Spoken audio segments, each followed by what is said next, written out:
Lo decíamos hace un ratito cuando hablábamos de este tema. La semana pasada el presidente Javier Milei presentó este mega decreto que tiene 366 artículos que busca modificar gran parte del conglomerado normativo económico, podemos decir, también en parte político, con el argumento de que Argentina está en crisis, que tiene que mejorar muchas cuestiones, modificarlas para que puedan mejorar. Ese es el argumento dicho en términos fáciles, podemos decir así. Claro, esto generó un debate político, económico y también constitucional, porque el decreto de necesidad de urgencia es una herramienta que está en la Constitución, pero que tiene sus condicionamientos. Entonces, bueno, hay diferentes posiciones sobre esto. Queríamos consultarle a una de las personas que más sabe en la Argentina de derecho constitucional. Es el doctor Antonio María Hernández, profesor de Derecho aquí en la Universidad Nacional de Córdoba, que además tiene una vasta experiencia como experto en Derecho, además de su experiencia docente académica y también política, porque ha sido diputado nacional y constituyente. Es un gusto recibirlo, Antonio, doctor Antonio María Hernández. ¿Cómo le va? Buen día. Pero un gran placer, querido Javier. Muchas gracias por la invitación. Feliz Navidad en primer lugar. Feliz Navidad, ciertamente. Bueno, Antonio, lo primero es preguntar, más que sobre el decreto del presidente Milei, por la institución del decreto de necesidad de urgencia. ¿Figura en la Constitución Nacional? ¿Cuáles son las condiciones que debe reunir? Gracias por la pregunta, es muy importante. Es el momento de empezar a difundir estas cuestiones, porque hay una gran confusión. Los decretos de necesidad de urgencia fueron utilizados a lo largo del tiempo y esencialmente por Menem, que dictó en su primer mandato como presidente, antes de la reforma, 308 decretos de necesidad de urgencia. Incluso, en 1990, la Corte Suprema, en un caso que se llamó Peralta, cuando integraba la Corte precisamente Barra, que es el actual Procurador General de la Nación, admitió la constitucionalidad cuando nada decía la Constitución. Por ese motivo, cuando se llega a la reforma de 1994, resultó muy claro que uno de los objetivos que tenía la reforma era atenuar el hiperpresidencialismo argentino, caracterizado esencialmente por el gobierno por decretos, o sea, por el avance del poder ejecutivo sobre las facultades legislativas del Congreso. De tal manera que el artículo 99, inciso 3, es muy claro, tanto en la letra como en el espíritu. ¿Qué significa la letra? Lo dice con toda claridad el texto. El presidente no puede ejercitar, en el primer párrafo, facultades legislativas bajo pena de nulidad absoluta e insanable. O sea, ratificar que la competencia legislativa para modificar, para derogar leyes, para sancionarlas, es del Congreso, que es el órgano constitucional con mayores competencias en una democracia constitucional y donde está representado el pueblo en su mayor expresión y diversidad. Inmediatamente después, dice el texto de la Constitución, que solamente en circunstancias excepcionales, y acá aparecen los requisitos, cuando no se pueda seguir el trámite ordinario para la sanción de las leyes, lo cual, ¿qué significa esto? Que no se puede reunir el Congreso porque hay un terremoto o alguna circunstancia similar que lo impida, no puedan viajar los diputados y senadores para reunirse en el Congreso, o que estemos en una situación bélica de tal naturaleza que eso no ocurra. Solo en esa circunstancia, y siempre y cuando no se trate de materia penal, tributaria, de partidos políticos o electoral, y además que haya necesidad y urgencia, es decir, con todos estos requisitos. Primero, es absolutamente excepcional. Después, no se puede reunir el Congreso. Y además viene el análisis de algunos de los temas que se puedan tratar o no en él. en el decreto de necesidad de urgencia. Y después está la situación de la necesidad de urgencia. Conclusión. Si alguien tiene dudas, para esto no hay que ser un constitucionalista, sobre lo que dice la Constitución, hay que ver el debate. En el debate hay que fijarse en la opinión de los miembros informantes, García Lema y Paisao, en la opinión del convencional constituyente Alfonsín, uno de los más importantes constituyentes. Está también, trabajó mucho en esto el convencional Ortiz Pellegrini. He participado en todas las instancias del debate previo en la comisión y en las comisiones respectivas, de tal manera que es uno de los temas, digamos, de gran importancia que se han considerado. Si queda alguna duda sobre la letra, hay que ver el espíritu. Y creo que el discurso más claro fue el pronunciado por Alfonsín en el debate plenario, donde claramente dijo que uno de los objetivos de la reforma era atenuar el hiperpresidencialismo y además, en caso de duda interpretativa, siempre preferir la competencia del Congreso sobre el presidente.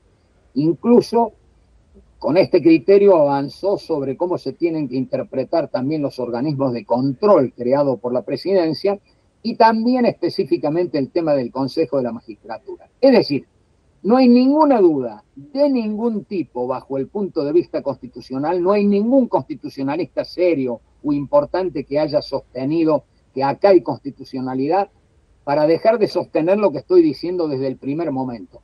Es groseramente inconstitucional este decreto de necesidad de urgencia.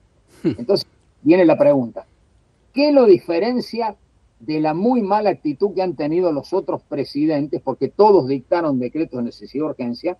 El primero Menem, pero después, claro, 249 Néstor Kirchner, cerca de 150 Duhalde, ha dictado cerca de 70 o más el presidente de la Rúa, ha dictado 45 Mauricio Macri, ha dictado, por supuesto, Fernández de Kirchner, también decretos. No les quiero contar la cantidad que ha dictado el presidente Fernández y sobre todo acá durante la pandemia, ¿no? ¿Qué ha dicho la Corte Suprema? Esto es lo otro que hay que saber en este momento. La Corte Suprema, a partir del caso Berroqui, Video Club Dreams, provincia de San Luis y sobre todo una jurisprudencia más reciente, 2021-2022, con motivo de 2 decretos de necesidad de urgencia.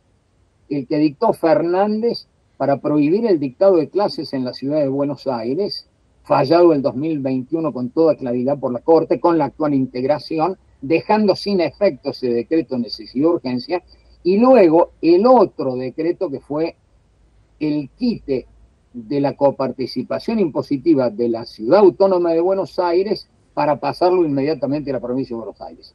Ahí no se falló el fondo, pero sí una medida cautelar. Conclusión, la jurisprudencia de la Corte también viene siendo clara en esta materia. Entonces, ¿qué es lo que está ocurriendo exactamente en este momento? Pretende el gobierno, también con una muy lamentable lectura de la Constitución y con una clara intencionalidad política, que el tema no se trate ahora en lo inmediato y que esto pase para ganar tiempo, por ejemplo, a marzo. Esa es otra pésima lectura de la Constitución. Hay que leer simplemente el artículo 99, inciso 3, para entender que a partir de que comience la vigencia, que va a ser el 29 de diciembre, el jefe de gabinete tiene 10 días, que de paso lo digo son hábiles, para presentarse de manera personal, cosa que no vienen haciendo los jefes de gabinete, otra violación más de la Constitución, y acá esto también hay que ponerlo de relieve. Lamentable la actuación del Congreso en todos estos años al posibilitar que el Ejecutivo gobierne por decreto, porque el Congreso en efecto puede dejar sin efecto rápidamente, que es lo que pide la Constitución, al decreto de necesidad de urgencia.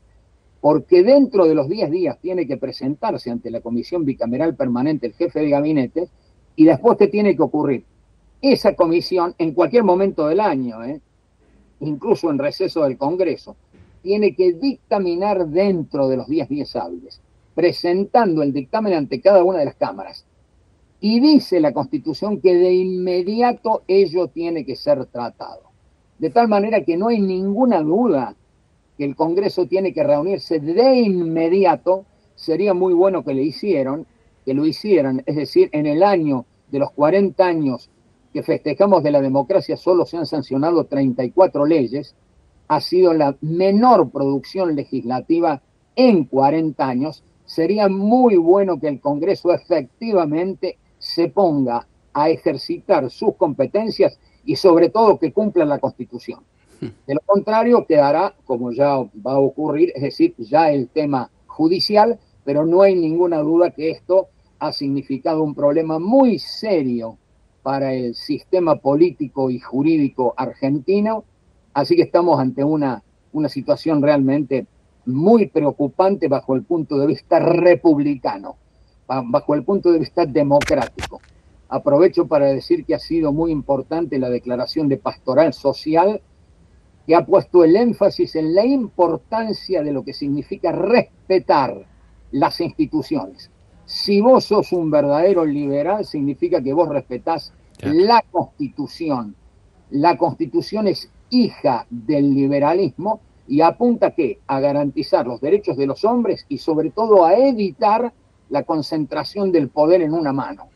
Cuando vos tenés el poder no solo de ejecutar las leyes, sino de sancionar las leyes en el Poder Ejecutivo, como acá se ha pretendido, se trata de más de 300 leyes, inclusive una reforma del Código Civil. Es decir, nunca se había dado un decreto de necesidad de urgencia de esta magnitud, de esta profundidad, de estas dimensiones. Nadie duda que hay que hacer cambios en la Argentina, pero hay que hacerlos respetando la Constitución.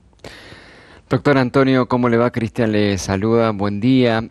Ante, semejante aclaración que nos ha hecho teniéndolo presente, ¿cuál es el papel hoy que tiene el Congreso ante este decreto de necesidad de urgencia?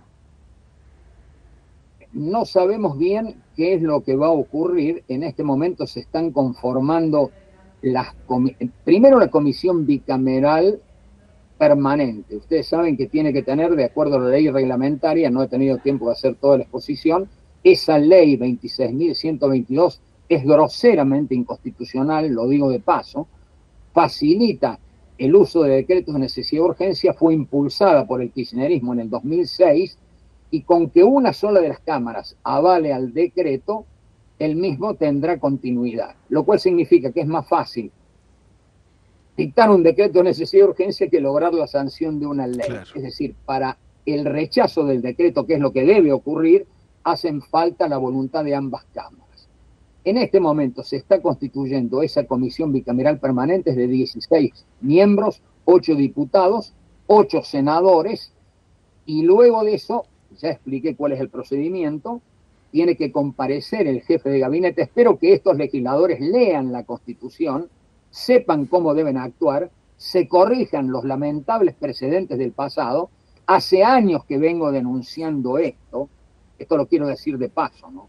Hace mucho tiempo que vengo señalando en mis libros, en las conferencias, en las notas periodísticas, lo que ha significado el gobierno por decreto y el hiperpresidencialismo en la Argentina. Así que esta es la hora del Congreso. Yo espero que estos legisladores estén a la altura de las responsabilidades. Doctor Antonio María Hernández, buen día. Cecilia lo saluda. Creo que tenés apagado el micrófono, Ceci. A ver, ahí lo prendemos. Si puedo recuperar la voz. A ver. Sí, ahí se escucha. Ahí está. Ahora sí. Gracias. Doctor Antonio María Hernández, buen día. Cecilia lo saluda. Bueno, es groseramente anticonstitucional el DNU. A mí me llegó un mensaje ese día y quería leérselo por WhatsApp. Dice, esto sigue así. El decreto tiene que pasar por el Congreso. Si ninguna Cámara lo trata, el DNU queda vigente. Si una Cámara lo acepta y la otra lo rechaza, el DNU queda vigente. El DNU pierde vigencia si ambas cámaras lo rechazan. El DNU se aprueba o se rechaza. No pueden introducir modificaciones o agregados. Y se resuelve con la mayoría de los presentes, o sea, mitad más uno. Eso es todo correcto. Lo que hay que agregar a esto, esta legislación lamentable del 2006 apuntó precisamente a posibilitar esto. Y esto, que ya viene desde hace años, necesita hoy empezar a ser corregido. Por eso, acercándonos a los 30 años de la reforma constitucional y habiendo presentado un libro a los 25 años explicando que la Constitución, y no solo la reforma del 94, está sistemáticamente violada en la Argentina, lo cual es una de las causas de la decadencia argentina. Es decir, hay que recordar siempre a Carlos Santiago Nino en su testamento intelectual que se llamó Un país al margen de la ley, escrito en 1992, y donde señalaba que el no cumplir la Constitución y las leyes es una de las causas del subdesarrollo argentino. Claro. Así que nosotros tenemos ahora esa oportunidad. Se vienen los 30 años, recordaba, porque estuve en todo el proceso, cómo nosotros no pudimos llegar a acordar con el peronismo para insertar en la Constitución cuánto tiempo podía durar un decreto, y nosotros tratamos de incorporar una norma como en la Constitución italiana que decía que si a los 30 días no estaba ratificado por ambas cámaras, el decreto cesaba. No pudimos llegar a ese acuerdo, el tema quedó deferido a la ley del Congreso, y a lo largo del tiempo, en esta como en otras materias, se produjo lo que vengo denunciando hace muchos años. Es decir, Argentina es un país al margen de la ley, tiene una muy débil cultura de la Constitución y de la legalidad. Acabo de presentar con Daniel Sobato, politólogo, y con Eduardo Fidanza, sociólogo, que hizo a través de Poliarquía la tercera encuesta de cultura constitucional, con resultados que confirman las dos anteriores de 2004 y de 2014. Es decir, Argentina los datos son verdaderamente impresionantes. Ya sabemos que una de las causas principales de que no se cumpla bien la Constitución es porque no funciona bien el Poder Judicial. Hay una enorme falta de confianza en las instituciones. De todas maneras, hicimos medir el tema de las delegaciones legislativas y de los decretos de necesidad de urgencia. El 54% de los entrevistados rechazaba las delegaciones legislativas, una práctica muy común. Fíjense que hay un tema, hablando de emergencia, que lo voy a poner de relieve, nadie lo analiza. El primero de los artículos del decreto de necesidad de urgencia establece 8 emergencias. O sea, la misma metodología del kirchnerismo, que en 2019 declaró 9 emergencias, pero lo hizo por la ley 27.541. Esto es mucho más grosero. Acá se hace por decreto de necesidad de urgencia. Es decir, estamos ante el vamos por todo, como lo ha dicho Martín Rodríguez Yebra de La Nación, y eso es lo que está haciendo Milei, en medio de otras expresiones furibundas que son inconcebibles en un presidente de la República en un momento tan grave como el que tiene la Argentina. Hay que hacer funcionar las instituciones. Ya sabemos que tiene solo 38 diputados, 7 senadores, así lo votó el pueblo, y hay que aferrarse a la Constitución. Hay que gobernar con la Constitución en la mano. Cuando vos rompes la Constitución, cuando quebrás las instituciones, iniciás el camino que nosotros ya conocemos, que es el de la decadencia argentina. Nadie duda que hay que combatir los privilegios corporativos. Lo vengo denunciando, claro, hace muchísimos años. Lo primero que hay que hacer es aferrarse a la Constitución. Esta es la única posibilidad cierta y seria que tiene la Argentina para cambiar. Antonio, a la par de esto, ¿cuál le parece y cuál es la forma, el procedimiento que sigue o que podría seguir los planteos judiciales, digo, hasta llegar a la Corte Suprema de Justicia, que va a ser, me parece, finalmente quien determine si esto es constitucional o inconstitucional? Espero, querido Javier, que eso no sea lo que ocurre. Yo tengo que confiar en que el Congreso va a estar a la altura de las responsabilidades, que va a cambiar la manera en que viene actuando y que va a defender la Constitución. Si eso no ocurriese, van a comenzar los planteos judiciales. Cualquier juez puede dejar sin efecto este decreto de necesidad y urgencia. Existe un control de constitucionalidad llamado difuso en la Argentina y cualquier juez puede hacerlo. Y además, podría yo analizarles lo que es la jurisprudencia de la Corte Suprema, algo lo hice recientemente, todo esto lo tengo expuesto en libros, en conferencias, de tal manera que la última jurisprudencia que viene afirmando la Corte es muy clara en el sentido de aferrarse a lo que es el texto y al debate constitucional. A propósito de eso, ustedes saben que hay 2 ministros de la Corte que fueron constituyentes de la Nación conmigo, trabajamos en la comisión redactora, así que en definitiva conocemos perfectamente bien qué es lo que ha ocurrido, la magnitud de las violaciones constitucionales que tiene la Argentina y la necesidad de avanzar en un tema central. Lo voy a aprovechar para decir ahora que estamos en la Navidad,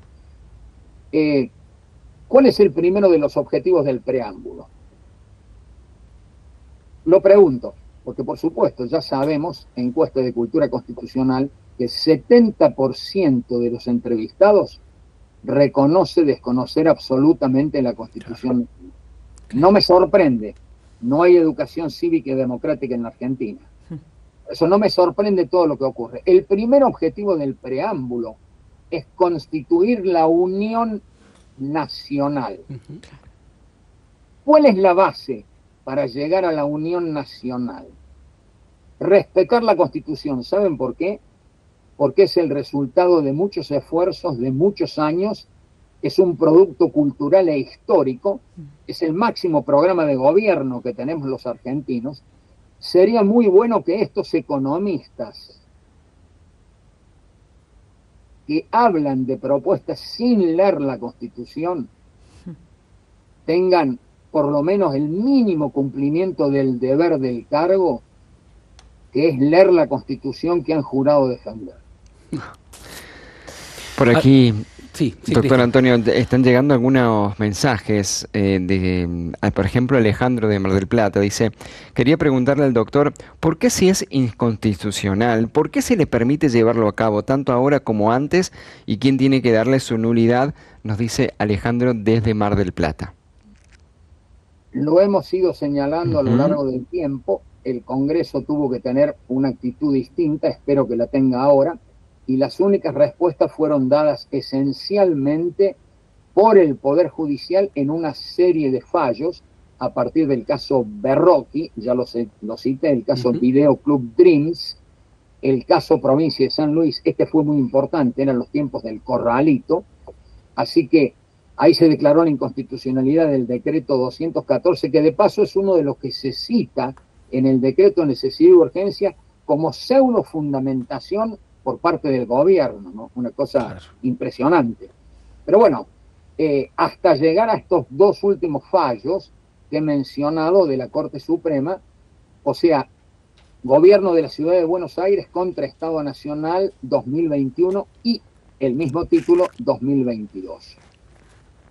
Bien. Doctor Antonio María Hernández, aquí nos hacen una pregunta. ¿Los DNU no deberían quedar sin efecto pasado ese plazo de los 10 días hábiles?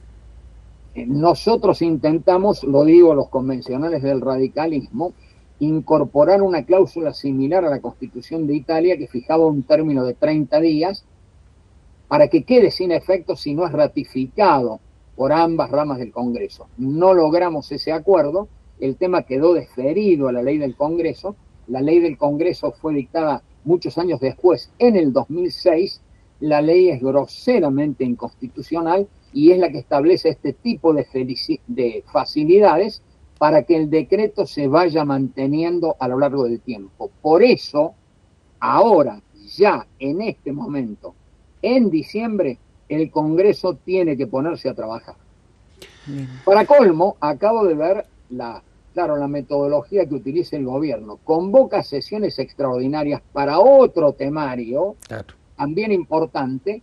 No sabemos cómo lo va a hacer, si a través de un proyecto o de varios proyectos. Es pésima la técnica legislativa de dictar, de mandar proyectos, entre comillas, denominados ómnibus, porque cualquiera sabe que en una democracia en serio, y cualquiera que tenga experiencia parlamentaria, sabe que cada tema debe ser analizado, discutido, como corresponde en un sistema constitucional en serio. Los que no conocen sobre parlamento, yo les digo, si quieren conocer algo, empiecen leyendo al Jeremy Bentham, que fue quien sentó las bases de cómo se hace un debate en el Congreso. O sea, en definitiva, se trata de un país al margen de la ley. Ahora nosotros todos sabemos que hay que hacer cambios. Creen que el cambio se puede hacer de cualquier manera, es el vamos por todo, y lo peor del caso, utilizando la palabra libertad, obviamente para arrojarla. Es decir, el que utiliza la idea de libertad para dejar sin efecto la Constitución, para gobernar por decreto, para profundizar el hiperpresidencialismo, ya sabemos que eso no representa la libertad. El que cree que el liberalismo solo es una doctrina de tipo economicista no tiene la menor idea de lo que ha significado el liberalismo como movimiento filosófico y político a lo largo de la historia. La mayor producción que ha tenido el liberalismo en la historia es el constitucionalismo, las tres grandes revoluciones y, por supuesto, la Constitución, que es lo que vengo explicando, que tiene esos objetivos permanentes de asegurar los derechos del hombre y de limitar el poder. Les voy a decir una frase más, porque ya tengo otro requerimiento de tipo periodístico. Los hombres son ambiciosos, vengativos y rapaces, decía Alexander Hamilton. Y claro, decía quien diseñó la primera constitución, que fue la constitución norteamericana, James Madison. La verdadera definición de la tiranía es la concentración del poder en una sola mano. Por eso es tan importante el sistema republicano federal de división y equilibrio de los poderes. Excelente. Clarísimo, excelente, contundente, como siempre. Excelente. Antonio, muchísimas gracias. Muchas gracias. Ha sido un gusto. Gracias. Esperemos estar a la altura. Yo les agradezco esta conversación que ha sido muy importante. Les mando un abrazo muy fraterno. Muy feliz Navidad para todos y cada uno de ustedes y para los oyentes. Igualmente para vos.